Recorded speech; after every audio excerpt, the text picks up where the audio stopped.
Obsession.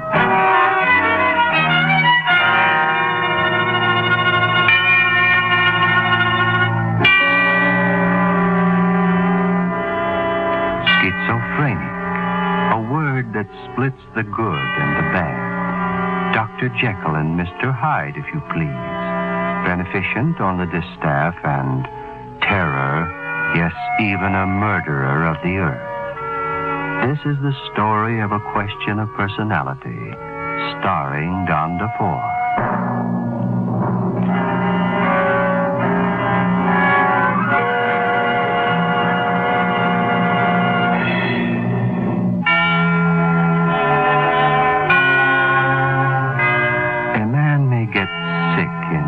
Different ways that sometimes leave no scar, at least not physical scars. This is the story of such a man. His name, McPherson. Occupation, police detective. There is no breath that can exact the moment when his unusual story began. No writer to break his story down into numbered chapters. However, that moment when he stood before his doctor, tense, nervous, waiting to be dismissed from a rest home after what the doctors called neurasthenia, a nervous breakdown. That was the moment when the first germ was conceived of obsession. Well, McPherson, so you're all packed and ready to go, huh? That's right, Doc. Bags packed and everything tidied up, including my nervous breakdown. Now, McPherson, remember, we're not to think about that. We're all better now, huh? We're all better. Doc, your technique's much better than the night nurses. Well, from now on, no more detectives as patients. Oh, Too much criticism. Well, Doc, I was going to recommend you to all my friends in the force when they had their breakdown. Well, in that case, I reversed my decision. Well, Doc Kane, it's really been nice. Thank you, Mac. I wondered if you'd thought of that thing that was bothering you. Oh, of that? Sorry, no luck. You know, I really wish you'd stay here a few more weeks. Well, considering the fees, Doc, I don't blame you. Well, haven't you heard that old adage, charge them enough and they're bound to think you're good? Wish the police force worked on that principle. You complaining about being a detective? Why, I thought you were the man who ate fingerprints for lunch. Yeah, and we just about get paid off in licorice buttons and shoelaces. Well, if the bill is more than... No. I got the dough for it. But that ranch I've been wanting looks pretty far off. You'll get it. Yeah, maybe. Another year in the force would do it, I guess. Remember your promise, McPherson. Oh, yeah. Detective work is out. But why? Because you broke down and had to come here when your wife died? Okay. Well, she's dead. A part of me died with her. But that's over. I'm better now. The rest of me has got to keep living. You see, I'm a detective. It's all I've got. McPherson, detective work is out. But why? Because of that vague feeling you still have. That feeling of having done something wrong. The psychiatrist speaks. That's what I get for spilling my dreams on that couch of yours. That's what you get for being a great detective. Well, should I be modest and say nothing or tell you I don't know what the devil you're talking about? All right, McPherson. Why do you think you're a great detective? I outthink him. Any of those two-bit crooks. What do you mean, outthink? Outthink? How? I outthink them. It's simple. I put myself in their place and figure out what any criminal would do. Even a criminal like LaGrosso? How do you know about him? Well, the couch is my detective. The couch in your dreams. I've learned a lot about him. Like to hear it? Well, so what if you have? Half the boys in the force are bored hearing me talk about him. LaGrosso, Peter LaGrosso, 1612 to 1667. One of the most famous crooked operators in history. Murdered, stole, poisoned, tortured, kidnapped, blackmailed. Embezzled from the age of 10 on. Name it and he did it. I know more about him than any professor of history. Probably more than anyone in the world. He hated his father. He had a scar on his thumb received by climbing a wall with broken glass on top of it. He had even... Person. Huh? Why is he always on your mind? Well, he's not. Even in your dreams? Well, why shouldn't he be? He's my hobby. He's my relaxation. He's more than that. All right. He's made me a good detective. I know his every thought. I can put myself in his place and figure out what he'd do any time, any place. And it was putting myself in his place that taught me how to outthink those cheap little mugs who commit crimes without brains to get away with it. It was putting yourself in LaGrosso's place that put you here. Oh, Doc, you'd better stay away from that couch. Good technique, McPherson. Nothing like a joke to stop someone from telling the truth, huh? Talk, go ahead. A man can't think like a criminal and behave like a detective. You're a good man trying to think like an evil one. And the conflict will twist your brain in half. Two entirely different halves that fight each other. That's why you had to come here. I was sick. McPherson, what might have happened before you came here, I don't know. But I do know that under pressure, those two halves might get confused. You might not be able to tell them apart. Oh, yes, I can. LaGrosso, he speaks with an Italian accent. That's right, McPherson. And he did. On the couch.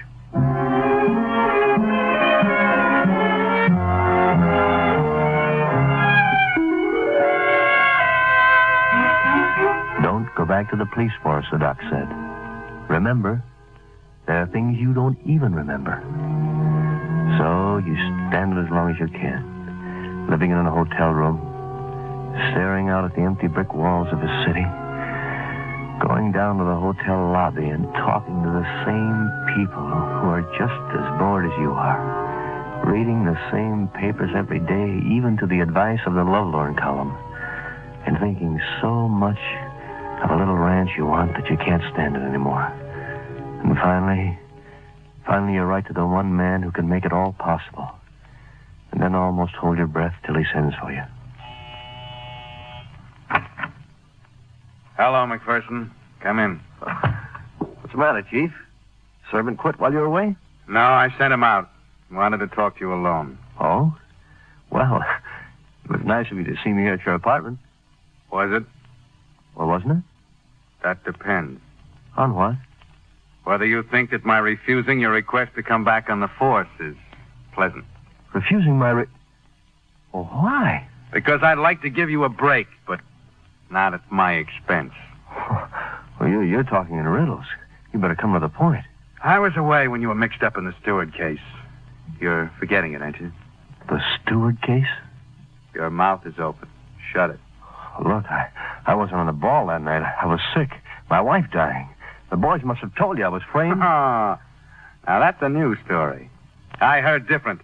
You were left to guard that jewelry. And I did. Except one of the servants heard some guy with an accent talking in the room with you. I tell you, whoever the guy was must have sapped me. It knocked me out. I woke up with my head was splitting. Yeah. And later, your buddy slipped the stuff to you, and we found it where you hid it in your home. Look, Chief, I tell you, I'm clean. Maybe the DA was sucker enough to let you clear on account of your wife and needing dough. But I'm not going to have anyone on the force. Look, I swear I don't know what happened except I didn't do it. Look, please, Bill, give me a break. Just give me one more year. Oh, cut it. Don't weep on my shoulder. Blue third stains. Thanks. I suppose you told them this down at the force. No, as a matter of fact, they all expect you to report back. But that isn't the way it's going to be. No. No? That isn't the way it's going to be. I run a police force, not the Salvation Army. And one more thing. What? Cut my throat? Do what you please about that, but stay out of the private eye business. What should I do for a living? Shine shoes? You better not. The way I feel now, I might have my boys run you in. Who do you think you are? Some almighty saying to himself, now I'll wipe a fly off the earth? Make it scum, and you're right. Well, I'm no scum, and you're no... Get back. You're breathing in my face. Now, get up and get out of here before I push you through that wall. You're pushing me, LaGrosso. Get out. Answer me. Get out, you bum, you and your phony accent. I've had Don't enough. touch me. Put that gun back, McPherson, or I'll... One more. One more. Your Italian accent. That guy in the room. You, McPherson. You should call me Signor LaGrosso. But now she's too late.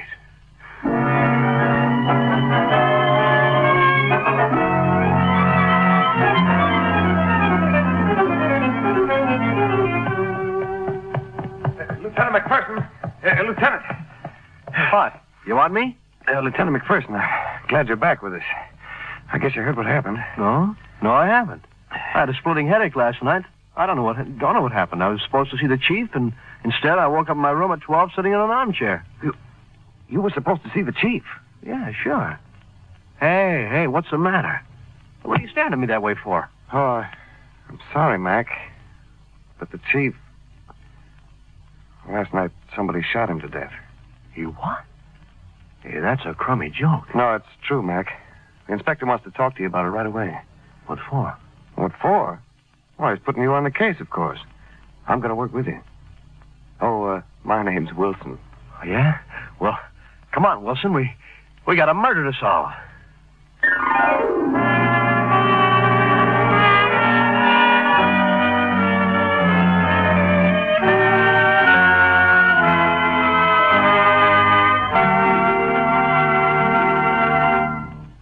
A murder to solve? Well, what are you waiting for, Wilson? Could it be there are several latent suspicions kicking around in your mind regarding Mac? Could it be that you have a vague idea as to his double personality in the frame of schizophrenic, and realize somewhat of his strange obsession?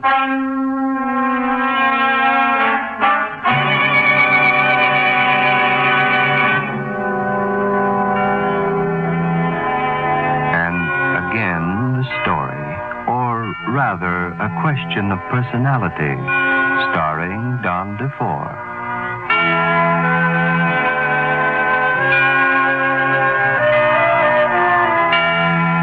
The Mr. Hyde of Dr. Jekyll's personality shot and killed his own chief during a strange and violent rage. Afterwards, his mind was that of a blackboard eraser, and he wandered about aimlessly, pondering the warning and lackluster words of a psychiatrist who had talked of that knifeless separation of schizophrenic, split personality, one half good, the other bad.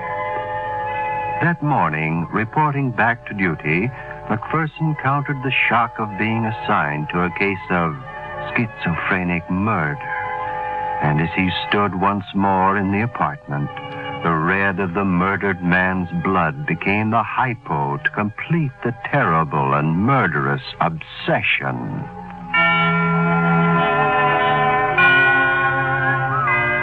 Look at this place. They must have been pushing each other around to mess this up this way. Yeah. Mac, have you looked at the body yet? Yeah, enough to see. He still looks as though he had heartburn. But he wasn't a bad guy. It seems funny to... Mac, what's that? Huh? Here in the corner. A badge. Hey, Mac, it's a detective badge. Well, that puts you at the head of the class. 302. Hey, that's my number. Well, here's your badge. I must have dropped it while I was looking around. You weren't in that corner, Mac. You're crazy. Why? Pardon me, sir, but the policeman outside said you wanted to see me. Oh, yeah. Are you Eddie, the houseboy who found the body? Yes, sir. I'll take it, Wilson. Eddie, tell me, do you remember hearing anything that might have come from this apartment? Well, I was working a party upstairs, so I had to go by the door a couple of times. Yes, sir. I heard him talking with a man with a funny voice. Well, what was funny about the voice? Well, I don't know exactly, sir. It was kind of like an Italian accent. Oh. Okay, Eddie, you can go, but wait around outside the door, will you? Yes, sir, I'll be around. I work here.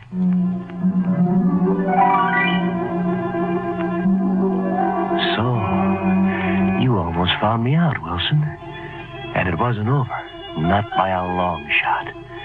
I was a murderer, assigned to reveal his own crime. Still, I had knowingly committed that murder, so why should I be punished for it? I went on pretending to do my job, looking for the killer everywhere, or just about everywhere. But day by day, I knew my partner was growing more and more impatient. I knew that pretty soon he'd start wondering about things. Maybe mention finding my badge to the inspector. I decided there was only one thing to do. I went over to see Jocko Martin at his nightclub. Hello, Martin. Well, Flatfoot McPherson. Knew you'd be glad to see me. Been quite a while. Has it? I don't miss cops. What do you want, Mac? Not much. Just want to get one of your boys from work. Huh? Come out of the closet. You're talking in the dark. Listen, Mug, I made a mistake. And you're going to fix it so I can go on like it didn't happen. Otherwise, well, I know enough to fix you. Oh, no. You're not going to make me jump and squirm. Okay, Marty. But you will when they put a rope around your neck. So long. Hey, wait a minute, Mac. Who's it got? His name is Wilson. And I can send him any place you say.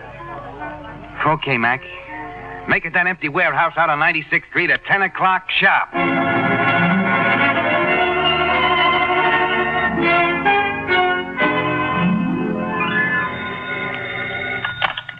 Hello?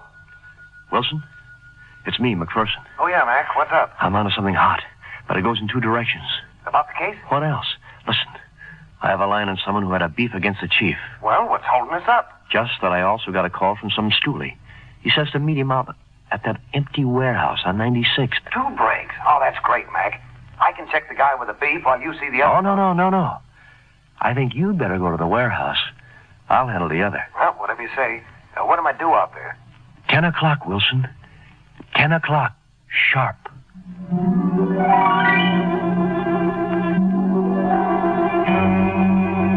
o'clock, I said. And at 10 o'clock, as the door to that darkness opened, I would be at home with no less than a police inspector as my alibi. Everything was ready. At 8, the inspector was due. But 8 o'clock came and no inspector. 8:30 and still he wasn't there. I began to get frantic. I needed somebody with me. Somebody who could swear I was home with Wilson when Wilson got it.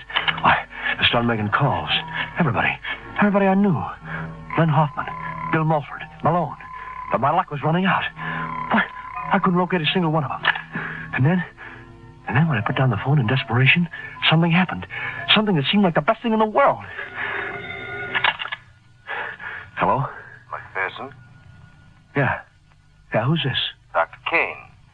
I'm down in the lobby. I was just wondering if I could run up and see you for a few minutes. Kane? And Dr. Kane? Yeah. Hey, that's wonderful. Yeah, of course. Come on up.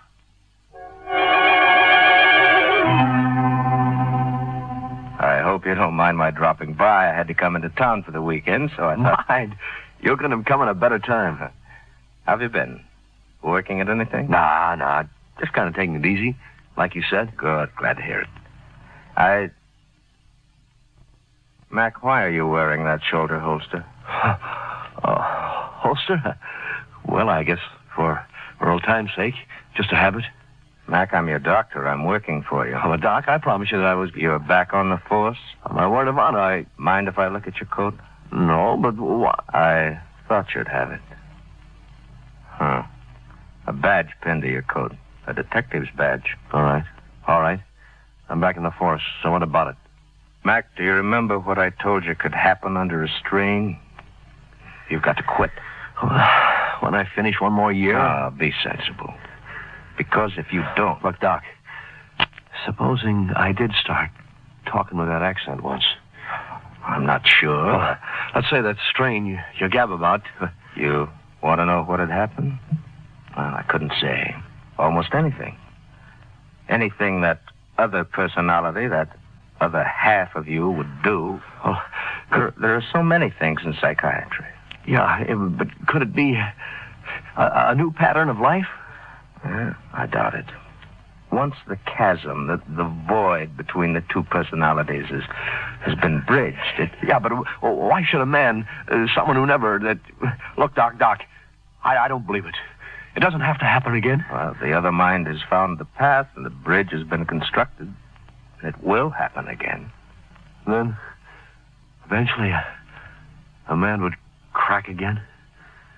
End up in that place of yours with stone wall around it. That could happen. Or the other personality could become dominant. The conscious one. Me. McPherson. Not a guy with an Italian accent?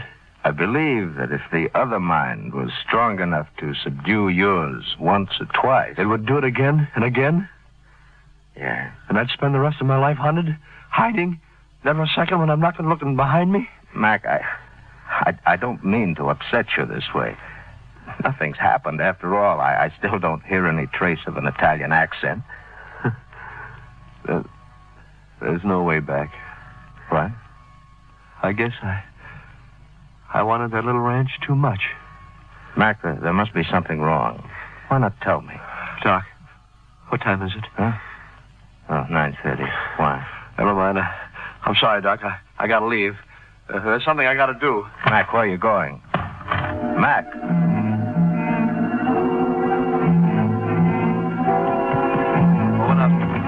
Open up. There must be another door. This must be it. Hey, who's ever in here? You that's supposed to meet Wilson. I'm going to tell you, it's all off. It's all off. Oh.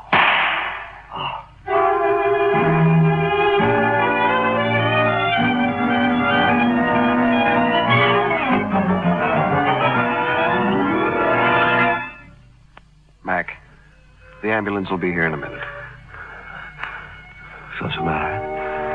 But you see, kid, that's how it happened. Just a slight case of lead poisoning. Those bullets were meant for me. Yeah.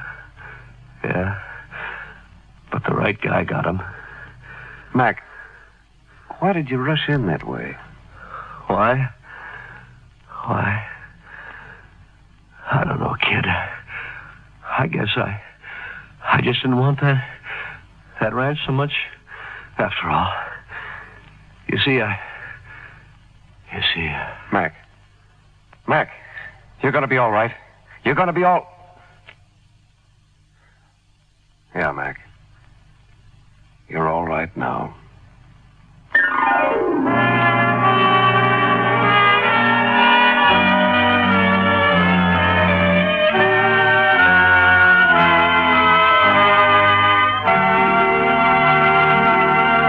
You have been listening to Obsession.